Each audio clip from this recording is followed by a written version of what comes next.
मनसे आणि ठाकरेंची शिवसेना यांची युती होणार का या विषयावर कुणीही बोलू नका अशा सूचना राज ठाकरे यांनी आपल्या सगळ्या नेत्यांना दिल्या। राज सध्या परदेशात आहेत, त्यामुळे आपण परत येण्याआधी कुणीही प्रतिक्रिया द्यायची नाही, आपल्याला संभ्रम निर्माण करायचा नाही असे आदेश राज ठाकरेंनी दिलेत। का संवेदनशील विषय आहे। गेले 2 दिवस झाले अगदी इंग्रजी, हिंदी आणि मराठी माध्यमावर याची चर्चा चालू आहे आणि अशा संवेदनशील विषयावर महाराष्ट्र नवनिर्माण सेनेच्या कार्यकर्त्याकडून, प्रवक्त्याकडून किंवा नेत्याकडून असे कुठलेही भाष्य होऊ नये की त्याचं गांभीर्य राहणार नाही। त्याच्यामुळे साहेबांनी हा स्वतः निर्णय घेतलेला आहे की या विषयावर कुणी काही बोलायचं नाही। साहेब 29ला ज्यावेळेस परत येतील त्यावेळेस ते बोलतील, त्याच्यामुळे या विषयावर कुणीही बोलायचं नाही असं ठरलं। हा विषय साहेब स्वतः हाताळणार आहेत किंवा साहेब त्याच्यावर आपलं मत देतील, त्याच्यामुळे कुणीही कुठल्याही प्रसारमाध्यमात फेसबुक असेल कशावर कुणीही व्यक्त व्हायचं नाही असं साहेबांनी सांगितलं। दरम्यान शिवसेना आणि मनसेच्या युतीवरून ठाकरेंच्या शिवसेनेचे खासदार संजय राऊतांनी पुन्हा एकदा भाष्य केलंय। कुणीही काहीही बोलू द्या, भूतकाळात वळायचं नाही असं आमचं ठरलंय अशी भूमिका राऊतांनी जाहीर केली आहे। सकारात्मकता ठेवा असा उद्धव ठाकरेंचा संदेश असल्याचंही राऊतांनी सांगितलं। तर राज ठाकरे आणि उद्धव ठाकरे एकत्र आल्यास काहींना शेतात जावं लागेल असा टोलाही त्यांनी नाव न घेता एकनाथ शिंदेंना लगावला।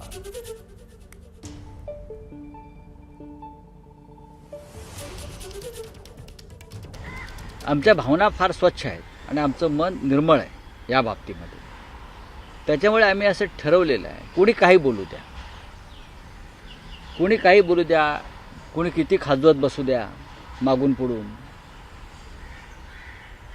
भूतकाळात वळायचं नाही हा फॉर्म्युला आहे। भूतकाळात डोकावायचा नाही। जेव्हा आम्ही ठरवलं आहे माननीय उद्धव साहेबांनी की एक पाऊल पुढे टाकायचं आहे, एक पाऊल पुढे टाकत असताना मागे काय झालं आहे हे दुर्लक्ष करून पुढे जायचं आहे।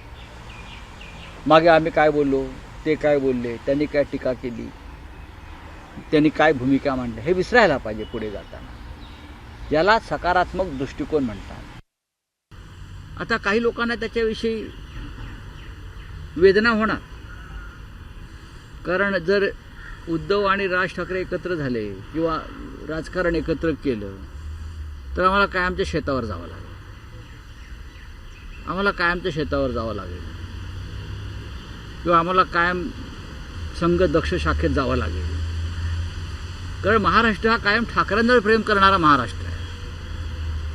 महाराष्ट्रानं सातत्यानं बाळासाहेब ठाकरे आणि त्यांच्या कुटुंबावर मनापासून प्रेम केलं आणि आजही करतो आहोत।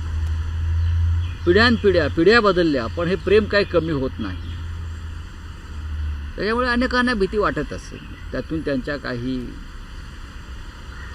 पोटातून त्यांची मळमळ बाहेर पडत असेल।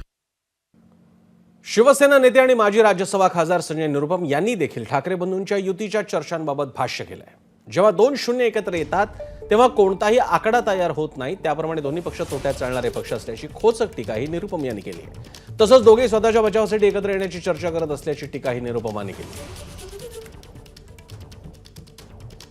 जेव्हा 2 शून्य मिळते, 2 शून्य मिळतो तेव्हा अजून एक शून्य निर्माण होतो।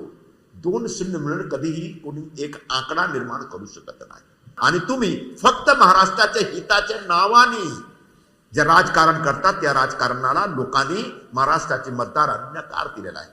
तुमच्या विरोधात आम्ही गेलो म्हणजे महाराष्ट्राच्या विरोधात नाही, तुम्ही महाराष्ट्र नाही, तुम्ही फक्त एक कमकुवत झालेला पक्ष आहात। दरम्यान राज ठाकरेंची मुलाखत 1.5 महिन्यांपूर्वीची असून शाळकरी मुलांप्रमाणे कोणत्याही अटी शर्तींवर राज ठाकरे तडजोड करतील असं वाटत नसल्याची प्रतिक्रिया शिंदेच्या शिवसेनेचे नेते उदय सामंतांनी दिली।